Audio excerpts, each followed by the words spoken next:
Have you been a big film fan your whole life? Have you ever wanted to be in the movie or even make the movie? Well, there's no better time than now because everyone knows that kids have the best imaginations, right? Hi, I'm Lisa. Hi, I'm Jay. Hi, I'm Lola. Welcome to Creative Kids Filmmaking! And today we're in the Backlot Studios in Melbourne, which is Australia's first private cinema and event space. We're going to take you behind the scenes and show you all about TV and film production. We hear from some amazing professionals who will give you loads of tips and information to get you started. And we'll take you through a step-by-step guide on how to make your very own first movie. You'll be lined up for an Oscar in no time. There are 3 major steps to making a great film. However, each step is made up of many little steps. We'll try and make this guide as simple as possible. But if you want to get really technical and really professional, after watching this episode, you can head to our website. We'll put up heaps of useful links and information to take your skill level even further. But for now, let's look at the 3 steps. Step 1, pre-production. Step 2, production. And step 3, post-production. Now that we know not all the work happens in one day, let's break it down even further. Let's begin where all good stories begin, at the beginning. Ooh.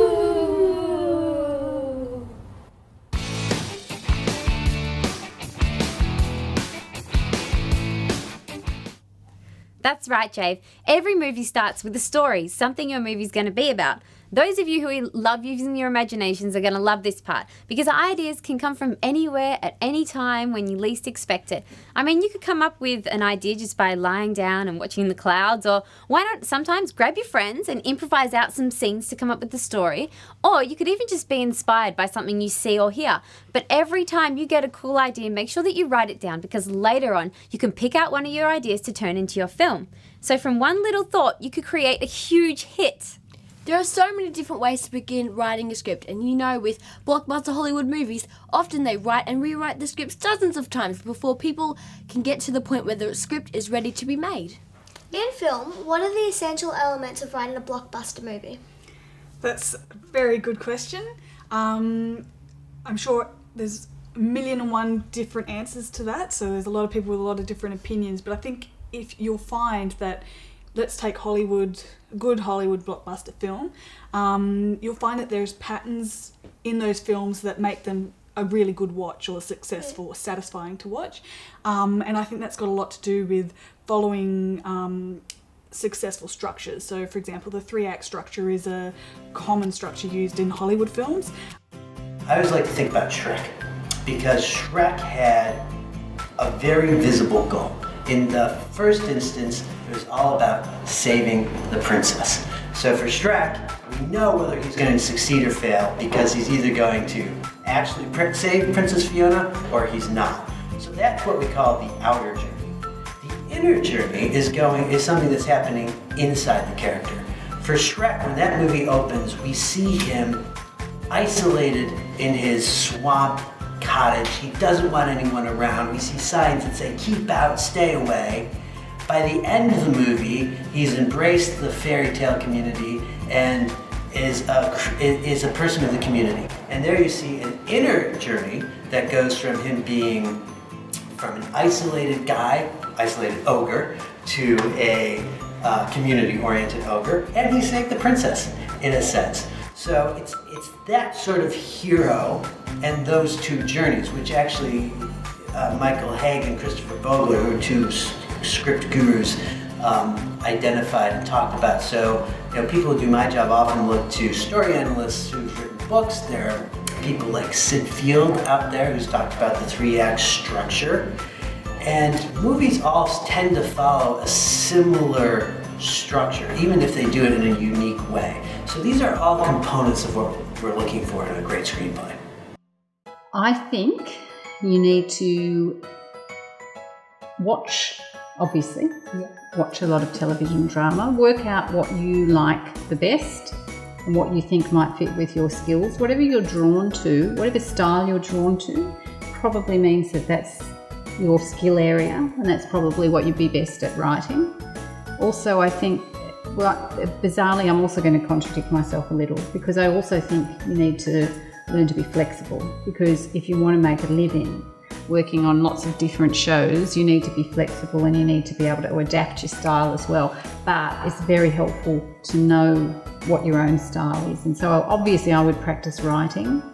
I was always writing from the time I was about 11. I just wrote non-stop. I would be writing things for myself, studying, trying to work out, watching stories and watching how they unfold and just kind of thinking about that. And also the last thing I would say is you need to develop a thick skin, because you have a lot of people, you work very hard and very passionately, and then you can have people coming along and saying, oh, no, sorry, and putting a red pen through all your work for various reasons that sometimes have nothing to do with your work. So you just need to be, pragmatic and sensible about that and not be too crushed. You need to kind of be resilient on that level as well, so you can cope with that.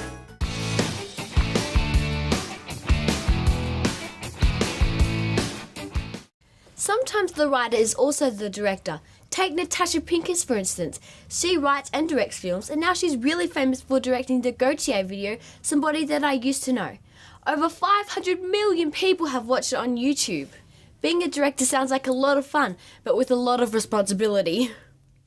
How can you tell that your music video or film is going to be great? Like, is there something about it that you just think, yes, this is going to be good? Or I wish you knew that in advance. You've always got two things going on: absolute hope that it's going to be everything you want it to be, and absolute fear that it's not going to be as good as you hope.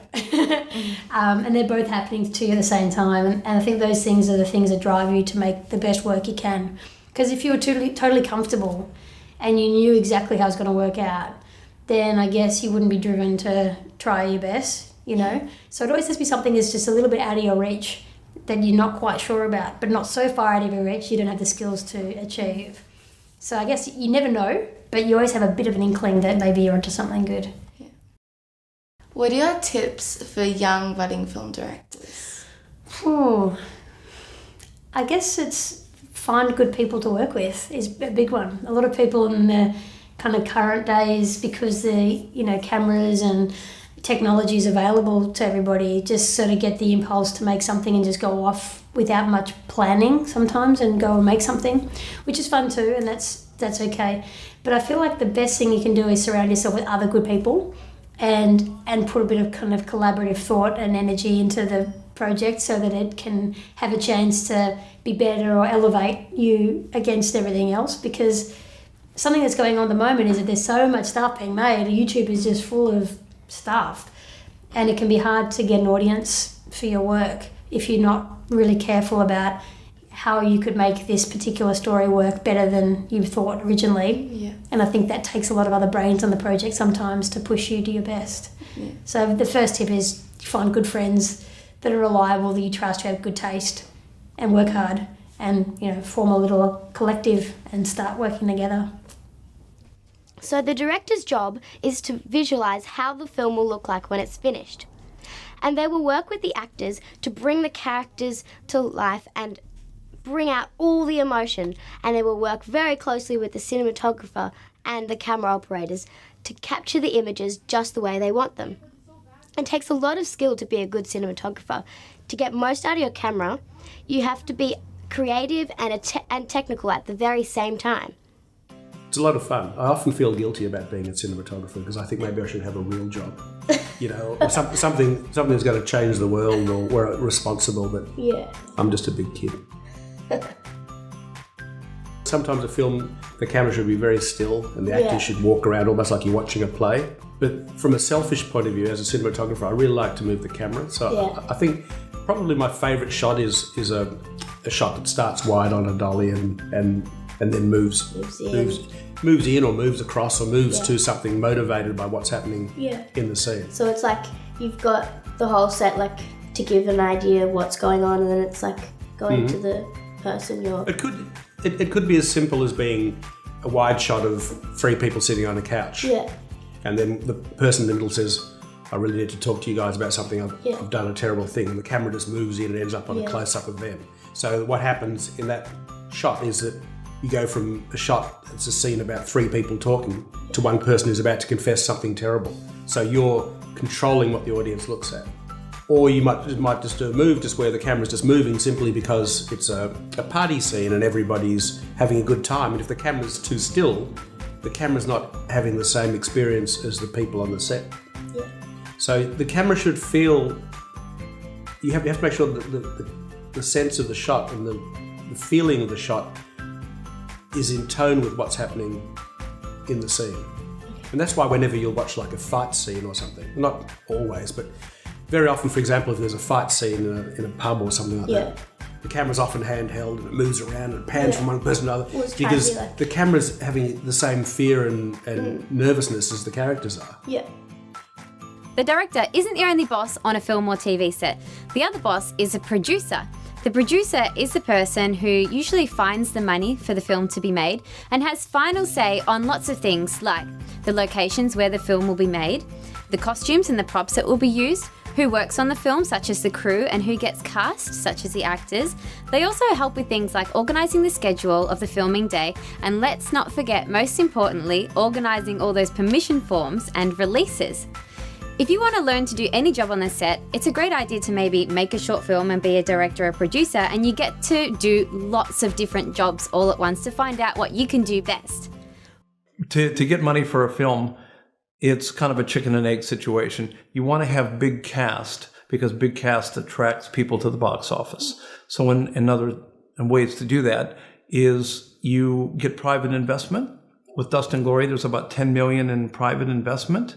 There's about 7 or 8 million from sponsors like car manufacturers like Peugeot that won the race in 1953. It was an actual car race around the country. Wow.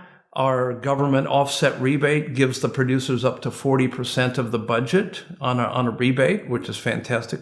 And really, it's just running around. A producer is knocking on doors and asking people, whether it's a $500 movie and you're asking friends to crowdfund, or whether it's a $40 million movie, it's always asking people for money. So if I wanted to make a movie with a famous director or actor, how would I do it? Okay. The key is having a great script or a great concept to start. Yeah. People always say, oh, it's about the script. It's not always about the script, it's about the concept. But a great script is what usually attracts an actor or an actress or a director. They can see it on the page, they can see it on the screen. But even the best script in the world, these days, a director or an actor is going to go, well, is it going to get made? Do you have the money to do it? Do you have the credibility? That's why we took on our U.S. partner for a great deal of credibility on a film this size. Look, I think from a starting point, the differences between film and TV have become less. That you probably used to be much more separate between the two industries. But I think, particularly over the last 5 or 10 years, the two industries have become much more closely aligned. From a creative point of view, a lot of people who used to work more in films perhaps are working more in television. I think the format's changing. I think television's becoming creatively more interesting. The writing is more complex. The performances are more layered. And at the same time, film's becoming perhaps a bit more restricted. It's more cartoon if you think about it. Yeah. There are much more cartoons. Yeah, so the different forms, I mean, the type of things we'd go as audiences to see at the cinema in the 70s and the 80s, that kind of storytelling's happening on television now in a more complex way in some cases. So yeah, it's changing. The audience is leading the industry on a very merry dance. We can do the dance later. Okay. The release forms cover everything from the safety guidelines you have to follow when you actually step onto the set, and also you're signing to say that you agree for your face to be seen on the film, which is really important to remember, because if even one person doesn't have this form signed, you might not be able to use any of the film, because you can't just get a pair of scissors and cut out one person's head out of the film, because you will make the whole thing look weird and you'll ruin the movie. Every major film and TV production includes an assistant director. A producer hires an assistant director to help organise the actual shoot day. Sometimes there can be heaps of assistant directors. It just depends on how big your film or TV production is going to be. How many locations you're going to use, and how many people are involved, and how many days you might be filming. You see, the bigger your production, the more assistant directors you're going to need. The assistant director makes sure everyone has got their release form signed. They keep track of the time and the shot list. They call out rolling and they clap the slate and they answer everybody's questions on the set to keep the production moving forward. Basically, an assistant director is an absolute lifesaver.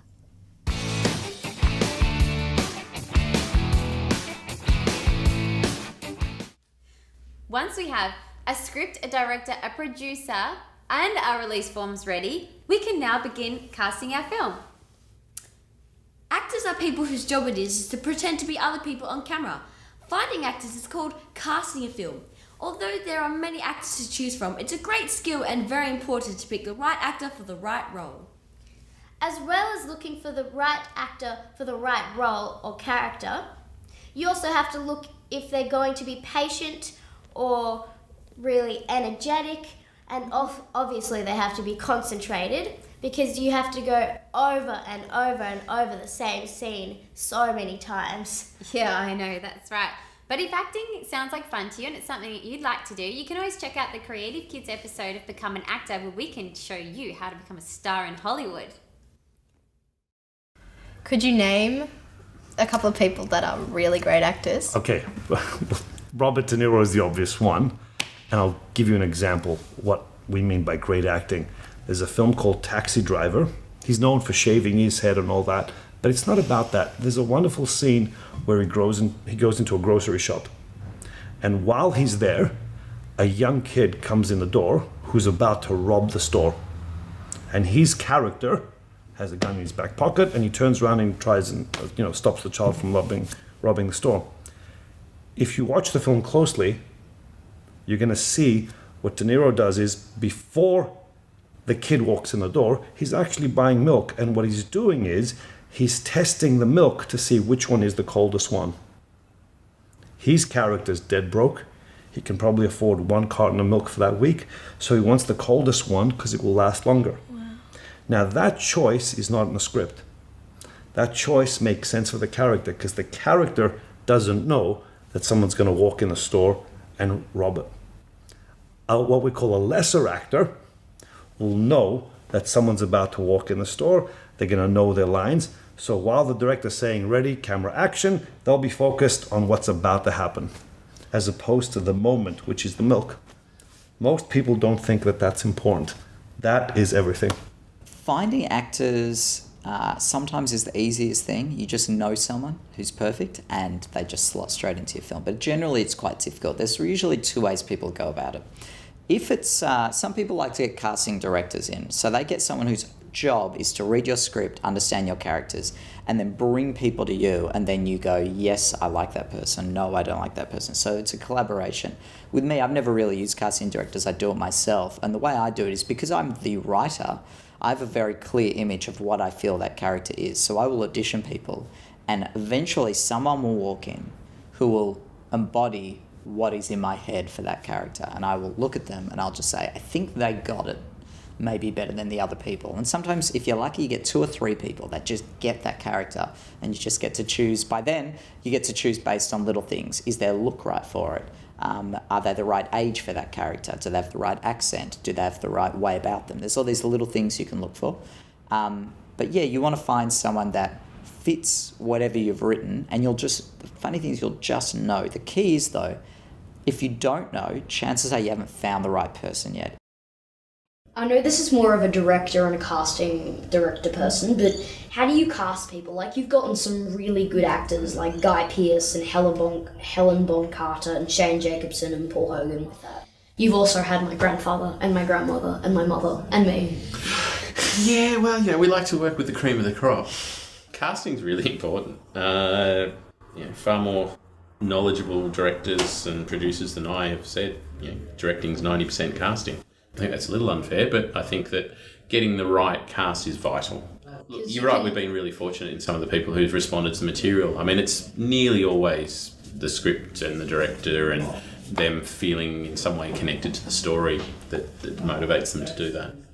So when you're searching for roles for your movies, what is one thing that makes an actor stand out from the others?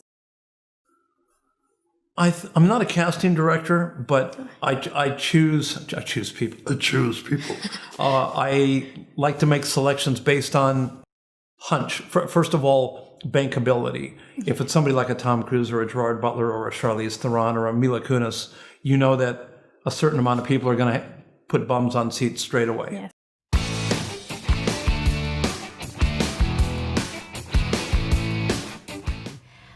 I want to know from a budding film director's perspective, what are your tips on how to get the best performance out of your actors?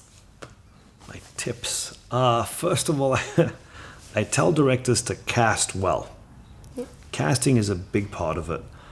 A lot of people don't know how to cast. A lot of times you get, for instance, an actor that can do a very good audition. It doesn't mean that they'll be great on the set. Yep.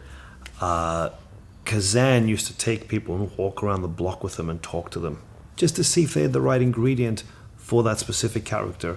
You should give actors plenty of time with the script. They don't have to be on, off book when they're auditioning. It's stupid to think that way, because then all they're doing is memorizing lines and trying to cram it in there. Give them plenty of time. See what they come up with. Also, if you see 40 people and you like 5 of them, give them a call back. Okay. Say, come back. Spend more time with them. See what they can do with it. See what they think about it. See if the character actually lives in there. See if they got the right vibe for the character. That's half your work right there. Yeah. If you're casting this and the actor is this, you're going to fight uphill. If they're casting this and the actor's this, they're already there. Yeah, so take your time with who you pick. Yeah. And then, let's assume you bring back 5, then bring them back again. Say, spend even more time with them. What are your thoughts and ideas? Directing is not a dictatorship. Yeah. It doesn't mean you go in there saying, this is exactly what I want. I'm going to get this line said this way, that line said and behaved that way. First of all, what you're doing by that, you're already automatically putting a lid on the creative process. Many directors, they direct with an outcome in mind. I want more anger here. I want more rage. I want more tears. I want louder. I want faster. And what the actor does is just give you that. They're louder just to be louder. And you say, why are you louder? I don't know why I'm louder, because the director said louder. Why are you angrier? I don't know why I'm angry. I said be angrier. So you get a forced performance. Give them a reason. A reason is everything. Because then you'll get more than one color. That little difference takes you further. I've told people to get from here to here, it's easy. To get from here to here, it's easy. To get from there to there with the work takes a lot of work. And most good directors know this. So they give different suggestions to actors that feed them. The other thing I tell is, you should be the only one that talks to the actor. Mm. If I, as an actor, say, hey, I like what you just did, and then I go talk to people and the cameraman says, you could try this, and the makeup person says, boy, that line, I think it's more funny when you do it this way, the poor actor gets confused, because now he's getting feedbacks from everything, and that makeup person may not be there tomorrow. That makeup person has no clue what the whole thing looks like. Yeah. So you should talk to your crew and say, no one talks to the actor about the work. That's my job as a director. Because you've got the whole big picture in mind. You can guide them better. Be open to working with them. Yeah. Say, what do you have? Show me. Show me what you come up with. Right? Then the actor-director relationship can take things further. Yeah. It's a whole other skill, and a lot of people don't understand it. I called everyone into the kitchen. That's something you kind of have to do as a director as well. It's like being a coach of a footy team. You have to sometimes just keep everyone's attitude and energy up. And if you're scared or feeling doubt, you kind of have to do that on your own in the bathroom. And then when you're facing your crew, you just got to have complete confidence that you're not wasting everyone's time. So I just pulled everyone in the kitchen and said, all right, guys, this is going to go all night. It's going to be really tiring. It's hurting us all. Let's just keep going, make the best video we can. We get to keep it forever. And so luckily it paid off.